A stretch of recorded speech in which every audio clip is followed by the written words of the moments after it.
नमस्कार, जय शंकर दत्तगुरु. मी ज्योतिष अभ्यासक सौ अश्विनी जितेंद्र काळे.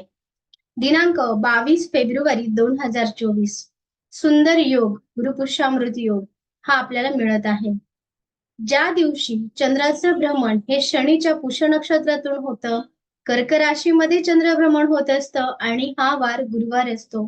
त्या दिवशी हा सुवर्ण योग दिला जातो. 2024 मध्ये हा आपल्याला 22 फेब्रुवारी 2024 या दिवशी मिळत आहे. या सुंदर योगाच्या मुहूर्तावर आपल्याला काय छोटे छोटे उपाय करायचे आणि कशा पद्धतीने या सुवर्ण योगाचा आपण लाभ घ्यायचा हे आपण बघणार आहोत. त्यासोबतच स्पिरिच्युअलच्या माध्यमातून 22/2/2024 हे सुंदर पोर्टल आपल्या सगळ्यांना मिळत आहे. या सुंदर पोर्टलवर आपण आपली विश कशा पद्धतीने फुलफिल करायची हे सुद्धा तुम्हाला सांगणार आहे. चला तर मग व्हिडिओ शेवटपर्यंत बघा आणि या सुंदर दिवसाचे नक्कीच लाभ घ्या. पुष्य नक्षत्र. पुष्य नक्षत्राचा स्वामी आहे शनिदेव आणि 2024 या पूर्ण वर्षाची अंकांची टोटल केली तर 8 येते आणि 8 हा अंक शनिग्रहाचा आहे. शनी देवता कर्माचे मालक आहे. तुमच्या कर्माला गती आणि न्याय देण्याचं काम शनी महाराज करत असतात. तुम्हाला जर तुमच्या कामामध्ये उत्तम प्रगती हवी असेल, आर्थिक संपन्नता हवी असेल तर हे उपाय आपण अवश्य करणं गरजेचं राहील. गुरुपुष्य अमृत योगाचं जे काही मुहूर्त आहे ते अगोदर मी तुम्हाला सांगते. सकाळी 7:05 पासून संध्याकाळी 4:42 आपल्याला हे उपाय नक्की करायचे आहे. मुहूर्त पुन्हा एकदा सांगते. सकाळी 7:05 पासून हे गुरुपुष्यामृत योग सुरू होतो आणि संध्याकाळी 4:42 हा गुरुपुष्यामृत योग असणार आहे. या दिवसावर सुरुवातीला आपण आध्यात्मिक उपाय बघणार आहोत. आध्यात्मिक उपायामध्ये आपण आपल्या अंघोळीच्या पाण्यामध्ये चिमूटभर हळद किंवा केसर किंवा दोन्ही शक्य असल्यास हळद आणि केसर टाकून स्नान करायचं आहे. स्नान केल्यानंतर आपल्या कपाळाला केसर, चंदन आणि हळदीचा तिलक आज आपल्याला करायचा आहे. त्यासोबत आपल्या वास्तूमध्ये स्वच्छता ठेवायची आहे. आपल्या वास्तूमध्ये सकारात्मक बोलायचं आहे. घरामध्ये आनंद ठेवायचा आहे आणि आपल्या दरवाजावर मुख्य दरवाजा स्वच्छ पुसून त्यावर हळद, चंदन आणि केसर हे एकत्र करा. शक्यतो हे तीनही गोष्टी समप्रमाणात घ्या आणि गुलाब पाण्यामध्ये एकत्र करून मुख्य दरवाजाच्या बाहेरील बाजूला स्वस्तिक आपल्याला रेखाटायचं आहे. स्वस्तिक काढून शुभ आणि लाभ हे नाव आपल्याला आपल्या मेन एंट्रन्सला द्यायचं आहे, जेणेकरून आपल्या घरामध्ये लक्ष्मीचा वास कायमस्वरूपी राहील. या गुरुपुष्यामृत योगावर विद्वान लोक महालक्ष्मीची उपासना करतात. आपण सुद्धा आपल्याला जर आर्थिक संपन्नता, उत्तम बुद्धिमत्ता हवी असेल तर या दिवशी लक्ष्मीची साधना करणं तितकंच महत्वाचं मानलं जातं. लक्ष्मीच्या साधनेमध्ये मी नेहमी सांगते की श्री सूक्त, लक्ष्मी स्तोत्र, महालक्ष्मी अष्टक, कनकधारा स्तोत्र किंवा यापैकी तुम्हाला काही येत नसेल तर ओम श्रीम नमः हा महालक्ष्मीचा सुंदर असा बीजमंत्र आपण याचा जप कमलगट्ट्याच्या माळेवर केला तर तो अधिक फायदे देणारा राहणार आहे. जी लोक छोटस हवन आपल्या वास्तूमध्ये करतात, हे हवन सुद्धा आपण या दिवसापासून सुरू केलं आणि रोज आपल्या घरामध्ये अग्नितत्व प्रज्वलित करून कमलगट्ट्याच्या माळेची आहुती देत महालक्ष्मीचं आवाहन केलं. ही सुरुवात आपण गुरुपुष्यामृत योगापासून जर सातत्याने केली तर येणाऱ्या 6 महिन्यामध्ये तुम्हाला नक्कीच लक्ष्मी मातेची कृपा प्राप्त व्हायला मदत होणार आहे. हवन कशा पद्धतीने करावं? हवन हे अतिशय साध्या सोप्या पद्धतीत केलं गेलं पाहिजे. छोट्या हवन कुंडामध्ये गौरी, गाईच्या शेणाची गौरी, त्याच्यामध्ये समप्रमाणामध्ये काळे तीळ, तांदूळ, जव आणि साखर हे एकत्र केलेलं मिश्रण करायचं आहे. ते 1 चमचा टाकायचं आणि फक्त तूप शुद्ध गाईचं तुपाची आहुती देत त्या तुपामध्ये काही कमलगट्टे मिक्स करा. 5, 11, 21 आपल्या इच्छेनुसार कमलगट्टे मिक्स करा. समिधा वापरा, हवन सामग्री वापरा आणि असं हे हवन कापुराने प्रज्वलित करून ओम श्रीम ह्रीम श्रीम कमले कमलालये प्रसिद्ध ओम श्रीम ह्रीम श्रीम महालक्ष्मी नमः हा मंत्र सुद्धा आपण जाप करत आहुती दिली गेली पाहिजे. विशेषतः ज्या घरामध्ये हवन होतं, अग्नी प्रज्वलित होते, तिथे आर्थिक संपन्नता दिवसेंदिवस राहायला सुरुवात होते. या गुरुपुष्यामृत योगावर ही सुरुवात आपण अवश्य करू शकता. गुरुपुष्यामृत योगावर श्री यंत्राची साधना सुद्धा लाभदायक ठरते. श्री सूक्ताचा अभिषेक केशरच्या पाण्याने किंवा चंदनाच्या पाण्याने आपण जर श्रीयंत्र स्थापन करून श्रीयंत्राला श्री सूक्ताची 16 आवर्तन करत अभिषेक केला आणि अभिषेक झाल्यानंतर केसर चंदनाचा तिलक श्रीयंत्राला करून ओम श्रीम नमःचा जप स्फटिकाच्या माळेवर केला आणि लक्ष्मीच्या मंदिरामध्ये जाऊन गुलाबाच्या फुलामध्ये कापूर ठेवून लक्ष्मीला आपली इच्छा सांगून अर्पण केला तर तुम्हाला लक्ष्मी मातेची कृपा नक्कीच मिळायला सुरुवात होणार आहे. गुरुपुष्यामृत योग गुरुग्रहाची बलवत्ता वाढवणारा आहे. आपल्याला गुरु कृपा प्राप्तीसाठी आपण या दिवशी दत्तमाला मंत्र 9 वेळेस पठण करू शकता. त्यासोबत सिद्ध मंगल स्तोत्र हे सुद्धा 9 वेळेस पठण करू शकता. नेहमीच आपल्या आर्थिक संपन्नतेचे उपाय करण्यापेक्षा जर आपण गुरुकृपा प्राप्त करून घेतली तर हे बाकीचे प्रश्न सुद्धा उरतच नाही असं मला वाटतं. दत्त महाराजांची कृपा प्राप्ती करून घेण्यासाठी किंवा आपण ज्या गुरु तत्वाला मानत असू त्या गुरूंची सेवा या दिवशी होणं तितकंच गरजेचं आहे. गुरूंना पिवळ्या मिठाईचा नैवेद्य या दिवशी अर्पण केला जातो. कुठल्याही गुरुतत्वाच्या मंदिरामध्ये जाऊन आपण शुद्ध तुपाचं दान या दिवशी केलं तर गुरुकृपा आपल्याला होण्यास नक्की मदत होईल. ज्या व्यक्तीवर गुरुची कृपा असते त्या व्यक्तीला आयुष्यात काही कमी पडत नाही. त्याच्या आयुष्यात येणारी संकट कशा पद्धतीने निवारण करायचं हे महाराज प्रत्यक्ष बघतातच. थोडक्यात काय तर अतिशय सुंदर असा आध्यात्मिक दृष्टिकोनातून भरलेला हा परिपूर्ण दिवस आहे. या दिवसामध्ये तुम्ही तुमच्या कुलस्वामिनीची उपासना सुद्धा तितक्याच तन्मयतेने केली गेली पाहिजे.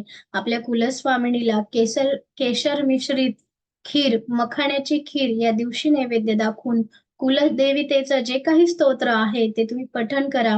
कुलस्वामिनीची आरती करा. या दिवशी विशेषतः पिवळ्या रंगाचे वस्त्र परिधान करावे. खूप सारे उपाय आपण या दिवशी अवश्य करू शकतो. अनेक उपायांनी असा हा सुवर्ण दिवस असणारा आपण साजरा करू शकतो. बऱ्याचदा गुरुपुष्यामृत योगावर सोनं खरेदी करावं असं आपण सांगत असतो, पण सगळ्यांनाच हे शक्य नाही. जर तुम्हाला शक्य असेल तर नक्कीच या दिवशी तुम्ही थोड्या का प्रमाणामध्ये सुवर्ण खरेदी करून नुसतं खरेदी करून घरामध्ये आणून ठेवू नका. ते ह्या शुभ मुहूर्तावर खरेदी करा. सकाळी 7:05 संध्याकाळी 4:42 तुम्ही सुवर्ण खरेदी करू शकता.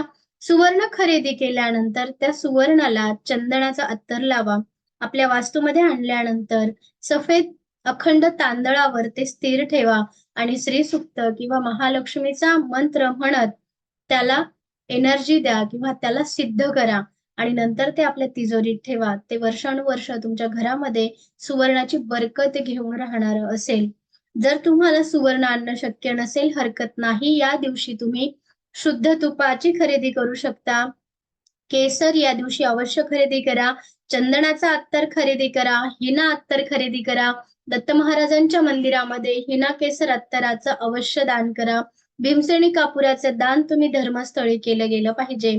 परिपूर्ण अध्यात्माने भरलेला हा दिवस तुमच्या आयुष्यामध्ये तुम्ही जी काही साधना करणार आहात त्या साधनेला मल्टिपल करत असतो. त्या साधनेला डबल करून तुम्हाला त्याचे नक्कीच सुंदर असे अनुभव देणारा असा हा गुरुपुष्यामृत योगाचा सुवर्ण दिवस सांगितला जातो. या गुरुपुष्यामृत योगावर आपल्या वास्तूमध्ये ईशान्य कोपऱ्याला शुद्ध तुपाचा दिवा, त्याच्यामध्ये 2 काडी केसर आणि थोडंसं अत्तर टाकून आपण गुरुग्रहाची बलवत्ता प्राप्तीसाठी प्रज्वलित करू शकतो. या दिवशी तुम्ही तुमच्या मुलांना देवासमोर बसून देवाला अगरबत्ती लावून दत्त महाराजांना प्रार्थना करून मुलांच्या डोक्यावर हात ठेवून दत्त बालश्री स्तोत्र म्हटलं तर दत्त महाराज सूक्ष्म रूपामध्ये आपल्या मुलांचं नक्कीच रक्षण करतात. परिपूर्ण श्रद्धेने आणि परिपूर्ण विश्वासाने हे जर उपाय आपण कराल तर त्याचे नक्कीच तुम्हाला लाभ मिळणार आहे. या दिवशी सौभाग्यवती स्त्रियांना पिवळी मिठाई खाऊ घाला. पिवळ्या वस्तूचं दान करा.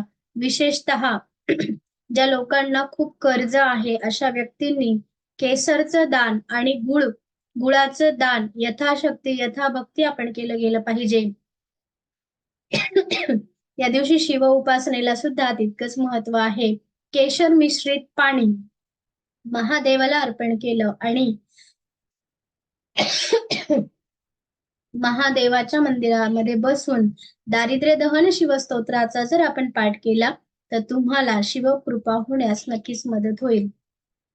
ज्या व्यक्तींच्या आयुष्यातून अडचणी दूरच होत नाहीये अशा व्यक्तींनी 5 अशोकाची पानं त्याचं देठ मधामध्ये बुडून महादेवाच्या पिंडीवर अशोक सुंदरीच्या स्थानावर जर अर्पण केलं आणि तुमची अडचण प्रत्यक्ष महादेवाला सांगितली तर देवादिदेव महादेव तुमची अडचण लवकरच दूर करतात. अशा पद्धतीने इतक्या सुंदर उपायांनी भरलेला हा दिवस, घरामध्ये पिवळ्या रंगाची पदार्थ खा, घरामध्ये केसर मिश्रित मिठाई बनवा, घरी बनवली तर अधिक उत्तम. दत्त महाराजांना गव्हाच्या पिठाचा शिरा श्रीपाद श्री वल्लभांना अतिप्रिय आहे. गुळाचा शिरा किंवा राजगिऱ्याचा शिरा सुद्धा या दिवशी श्रीपाद श्री वल्लभांना नैवेद्य दाखवून सिद्ध मंगल स्तोत्राचे जर तुम्ही 9 आवर्तन केले आणि रोज ही आवर्तन आपल्या घरामध्ये रोज करत गेलात तर तुमच्या घरामध्ये कधीही बाहेरची बाधा होणार नाही. कधीही तुमच्या वास्तूमध्ये अनैसर्गिक गोष्टी घडणार नाही. त्यामुळे श्रीपाद श्री वल्लभांची सेवा करण्यासाठी श्रीपाद श्री वल्लभ चरित्रातील सिद्ध मंगल स्तोत्र तुमच्या सगळ्या इच्छा मंगलमय करणारं ठरतं. हे झाले आपले सगळे आध्यात्मिक उपाय. आता थोडस स्पिरिच्युअल कडे वळूया. या दिवशी तुम्ही 22/2/2024 22/2/2024 पूर्णपणे 2 अंकाचं प्रभुत्व असणारा हा दिवस आहे आणि चंद्रदेवता स्वतः शनीच्या राशीत आहे. तुमचे जे काही कर्म अडकलेले आहे त्या कर्माला गती देण्याचं काम या दिवशी नक्की होणार आहे. मग ते कर्म तुमची नोकरी, व्यवसाय, विवाह कुठलंही असू देत, तुमची प्रगती, तुमचं प्रमोशन, तुमची बदली, तुमची जी काही इच्छा आहे, ज्या इच्छेसाठी तुम्ही कर्म करताय परंतु ती इच्छा पूर्णत्वालाच येत नाहीये, अशा व्यक्तींसाठी हे 22/2/2024 चं पोर्टल कसं यूज करायचं ते मी तुम्हाला सांगते. 22/2/2024 या दिवशी दुपारी 2:22 या दिवशी दुपारी 2:22 जे रेकी स्टुडंट आहेत त्यांनी 2:22 रेकी कॉल करायचा आहे. युनिव्हर्सला कॉल करून पूर्णतः एनर्जी फील करून ग्रीन पेनने आपली इच्छा 22 वेळेस 2:22 लिहायला सुरुवात करा. आणि ही इच्छा लिहित असताना ही इच्छा पूर्ण झाली आहे, युनिव्हर्सला माझी ही इच्छा पूर्ण झाली आहे या पद्धतीने अफर्मेशन देत लिहा. उदाहरणार्थ, मी छान 4 व्हीलर घेतली आहे, माझी छान 4 व्हीलर झाली आहे, अशी ही विश जी तुम्हाला अपेक्षित आहे ही विश परिपूर्ण झाली अशा पद्धतीने लिहून 22 वेळेस लिहा आणि लिहिताना ते फील करा. येस, आता माझी प्रगती होणार आहे आणि माझं अडकलेलं काम मार्गी लागणारच आहे. 22 वेळेस आपली विश लिहिल्यानंतर स्थिर बसून 17 सेकंद पूर्ण फोकस त्या विशवर करा, त्या इच्छेवर करा. ती विश फुलफिल झाल्यानंतरचा हॅपीनेस फील करा आणि खाली थँक्यू थँक्यू थँक्यू लिहायला विसरू नका. ही विश तुम्ही लिहून तुमच्या वॉलेटमध्ये कंटिन्यू कॅरी करा आणि रोज त्या विशला हात लावून पुन्हा एकदा एनर्जाइज करा. इतक्या सोप्या पद्धतीने 22/2/2024 चं पोर्टल आपल्याला मिळत आहे. 2024 चे मालक आहेत शनिदेव. अंकशास्त्राच्या माध्यमातून 2024 चे मालक आहे शनिदेव. शनिदेव कर्माचे मालक आहे, न्याय देवता आहे. तुम्ही कर्म चांगलं केलं तर त्याचे फळ तुम्हाला नक्कीच चांगले मिळणार आहे. इतक्या साऱ्या उपायांमध्ये आपण आध्यात्मिक दृष्टिकोनातून परमेश्वराची कृपा प्राप्ती नक्कीच मिळवणार आहोत आणि स्पिरिच्युअलच्या माध्यमातून युनिव्हर्सची कृपा सुद्धा आपण नक्की मिळवणार आहोत.